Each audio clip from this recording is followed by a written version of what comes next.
طبعا يعني كنت محب للقرآن جدا. I believe that the Islam religion is the best religion for our people. إن الإسلام بدا غريبا. إنما دعوة إسلامية. فرأيت النبي عليه الصلاة والسلام. الله أكبر الله أكبر الله أكبر الله أكبر.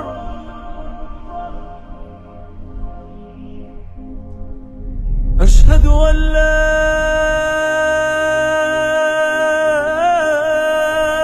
إله إلا الله.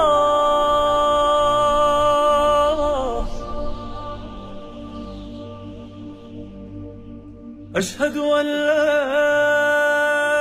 The turn of the 20th century heralded a new era of domination, sequential conquest, and the ideological regimes of the Occidental colonial powers over the weak and crumbling Muslim nation. During the war between Italy and the Ottoman administration in 1911, the Italian government issued an ultimatum to the sovereign state of Libya, demanding at once for them to subscribe to a list of reforms within just 24 hours, or else they would risk being invaded by the Italian forces the very following day. Italy's plans were already drawn, leaving the Libyan population with no real option left except to surrender. An army of 300,000 soldiers had already been dispatched towards Libya. In October 1911, Libya would suffer the arrival of Admiral Luigi Faravelli's forces, following the ultimatum issued a day earlier.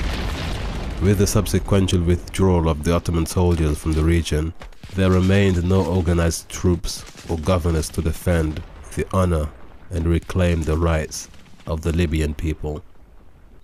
But it is in the darkest of hours that the brightest of stars shine forth and realign the travelers upon the path to victory and success. It is often said that in history, great men and women are often remembered, but legends are never forgotten.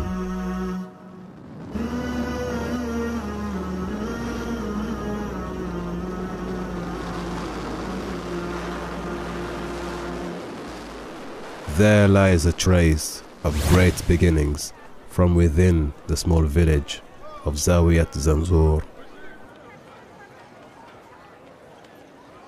Here, in the serene settings of traditional and rural Libya, was the commencement of hope and resistance, concealed in the unfolding mind of a child by the name of Omar, the son of Mukhtar of the tribe of Menfi.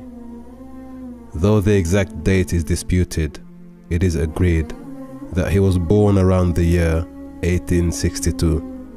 While on the way to perform the great pilgrimage in Mecca, Mukhtar al-Menfi died, resulting in the orphanhood of his two young sons, Muhammad and Omar.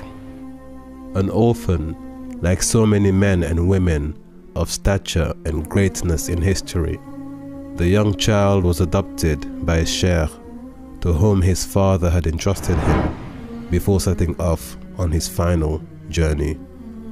Omar al-Mukhtar was very observant and dedicated to practicing the commandments of the faith. He was noted for observing his 5 daily prayers in congregation throughout his life. He was also a memorizer of the glorious Quran from a very early age. وهو من النوع الذي تربى في البادية، حتى لهجته كانت لهجة أهل البادية، فأخذ من البادية أحسن ما فيها، عزها وكرامتها وبعدها عن الضيم وعن الهوان وحبها لمعالي الأمور، بإضافة أن الإسلام هذبه، فاجتمع له تهذيب الإسلام الرائع مع العزة البدوية والكرامة كرامة العرب، فكان شخصا موفقا للغاية وكان شخصا عزيزا للغاية رحمه الله تعالى. نشأ على حفظ كتاب الله تبارك وتعالى واحترام شعائر الإسلام وتطبيق كل ذلك بحرص عظيم، والمحافظة على الصلوات الخمس جماعة، وحفظ كتاب الله تبارك وتعالى وكان يتلوه كل أسبوع مرة، يختم كتاب الله تعالى كل أسبوع مرة. كان ينام من الليل قليلا، وكان يقول المرافق له كان لم ينم ليلة فيما أعلم وهو مرافق له سنوات طويلة إلى الصباح أبدا، فقد كان ينام 2 إلى 3 ساعات ثم يقوم قبل الفجر للتهجد ولذكر الله تعالى ولتلاوة القرآن، ثم يصلي الفجر في جماعة، وهكذا دواليك. Umar al-Mukhtar grew up under the watchful eye of his spiritual mentor, spending his prepubescent years studying under the local religious seminaries before graduating from the Southeastern University of Jarboub, following 8 years of advanced studies in the religious disciplines. As he grew in years and understanding, so too did his desire and commitment to teach and instruct others. Umar Mukhtar became an instructor specializing in teaching the Quran. His reputation at the university reached the ears of some of the prominent elders, who then appointed him to serve as a sheikh and instructor in Sudan. His appointment there would last several years.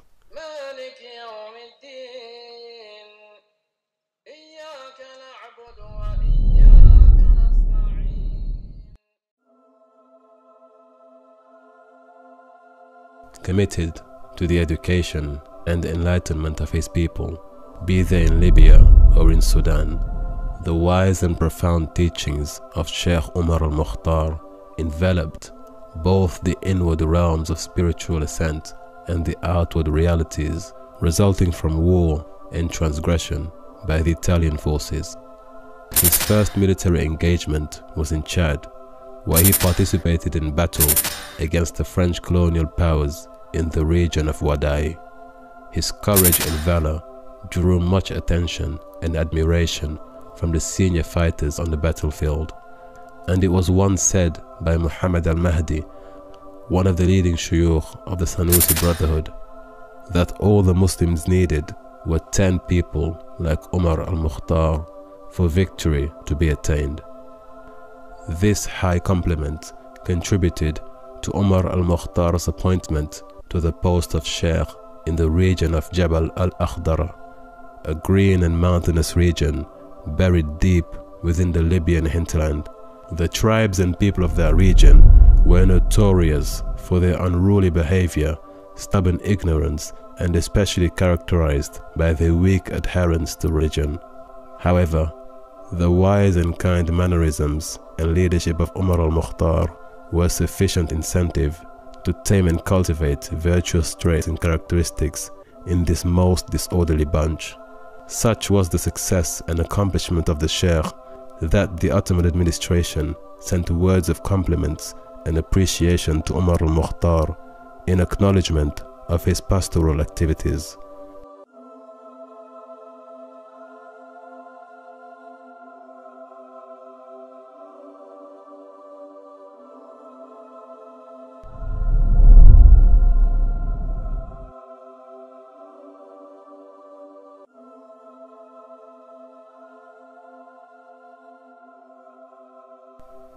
Upon his return home from his many years abroad in the religious institutions of Sudan and his military participation in the defense of Chad, Sheikh Umar al-Mukhtar came to know of the Italian army's arrival in Tripoli. The tribes and clans grew desperate for help as the Italian troops began to sweep inland. The population was without help or support ever since the Ottoman administration retreated and removed its forces from the region. Furthermore, the small militia who were present and willing to fight were still without the guidance of a single commander. The situation was dire and the consequences would be severe. Despite being primarily trained at traditional seminaries and later on at university, the reluctant warrior soon emerged from within his deepest desire to defend and protect his land, its people, and most importantly, the faith. It was while on his way back home to his old mosque that Sheikh Umar al-Mukhtar made the resolve to lead his people out of the tightening grip of tyranny by gathering and organizing small detachments of volunteer fighters from the indigenous tribes and clans. At a time when the Italian forces were considered by some Libyans as being almost undefeatable, Umar al-Mukhtar proved them wrong by successfully and repeatedly frustrating the colonial army's movements, operations and strategies through ambushes, skirmishes, and by disrupting critical supply routes to their armies. The resistance efforts brought forth by Umar al-Mukhtar and his fighters was able to keep the Italians wary and worried for the best part of 22 years, proving that a small group of warriors could reign supreme over the most sophisticated military outfit of its day by virtue of faith, wisdom, and courage.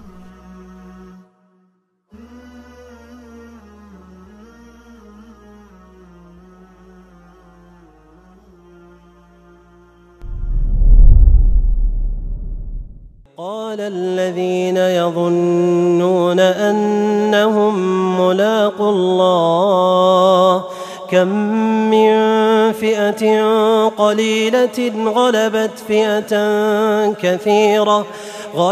فئة كثيرة بإذن الله والله مع الصابرين.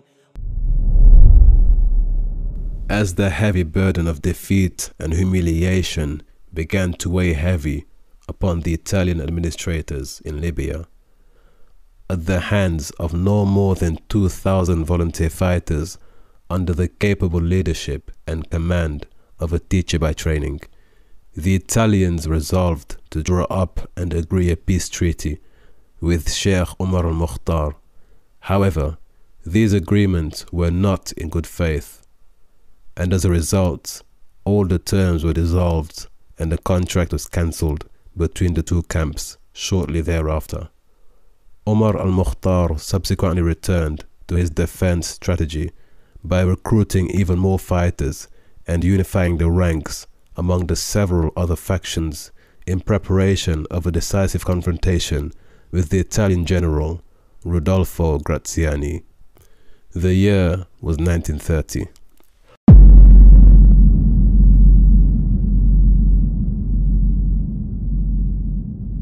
The Libyan population suffered immensely during the 22-month oppressive rule of General Rodolfo and his army. In this short period of time, many civilians were killed. On average, 30 executions were ordered on a daily basis, and women were routinely kidnapped from their tribes and brutally raped. Graziani also ordered for the gruesome murder of 15 tribal elders by having them pushed out of a flying aircraft one by one. Sheikh Umar al-Mukhtar maintained a very high standard of morality and integrity. On one occasion, when his men seized prisoners from amongst the Italian troops, the lives of those soldiers were spared on the command of Umar al-Mukhtar, to which the Libyan fighters objected on the grounds that the Italians were not hesitant in killing Libyan prisoners of war. Not satisfied with mere revenge and imitation of the enemy, Sheikh Umar al-Mukhtar responded to this by saying that the Italian forces were not our teachers and were not examples worthy of being followed by true Muslims. On September the 11th, 1931, the resistance was struck by a severe blow as Umar al-Mukhtar and a group of 40 fighters were subject to an ambush during an expedition. The Italians were able to surprise Umar and his fighters by intercepting intelligence about his location with the help and complicity of local collaborators and informants. Sheikh Umar al-Mukhtar was finally in the custody of the Italians. General Rudolf Graziani had his man right where he wanted him, a prized prisoner and a substantial proof that the Italian forces had finally broken the resistance movement in Libya.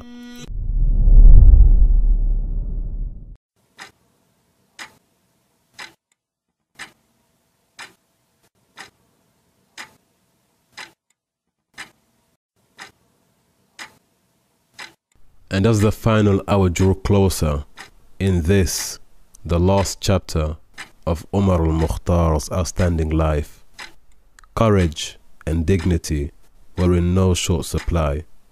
And although his captors had been able to wrap his hands and his feet in iron chains, they were entirely defeated and overcome by the Sheikh and his noble composure and admirable spirit in the face of adversity and the imminent threat of death.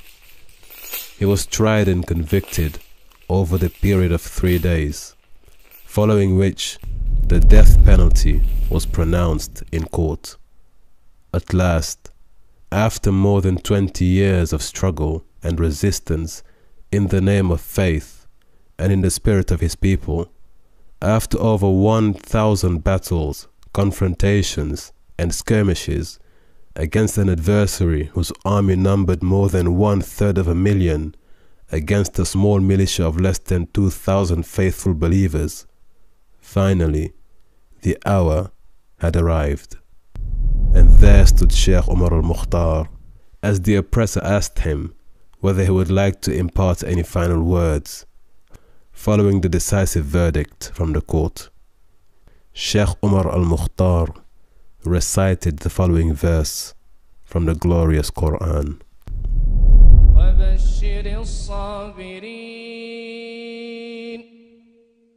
وبشر الصابرين الذين إذا أصابتهم مصيبة قالوا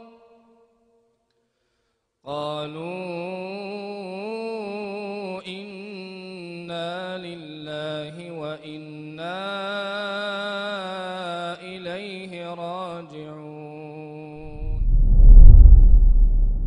Sheikh Umar al-Mukhtar was brought to the gallows before his people on September the 16th, 1931. He was hung in plain sight for all to see. In the final moments of his blessed life, as he stood before the large multitude of his own people, bound by the oppressor, but forever free in spirit, Sheikh Umar al-Mukhtar continued to recite the call to prayer and uttered words of remembrance that would conclude with his recitation of the following verse from the Book of God.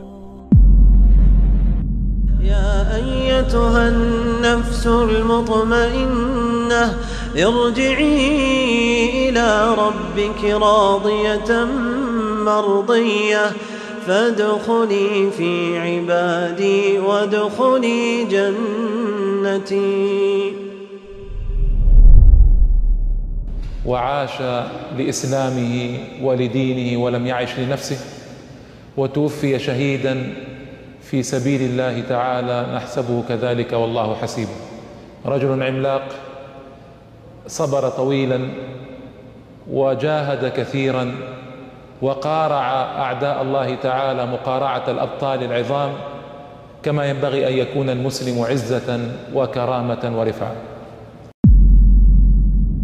ديتك روحا تراءت ضياء تعالت فضجت ملاك السماء وراح يحلق تحت الإله يطير بفردوسه حيث شاء ويلقى الأحبة في جنة يناغي بها ثلة الشهداء يقلب طرفا له في الجنان أحقا رحلنا وزال العناء أحقا لفحت رياح النعيم وخلفت خلفي رياح الجفا. تبلوا بالقليل من القليل بل لو بالقليل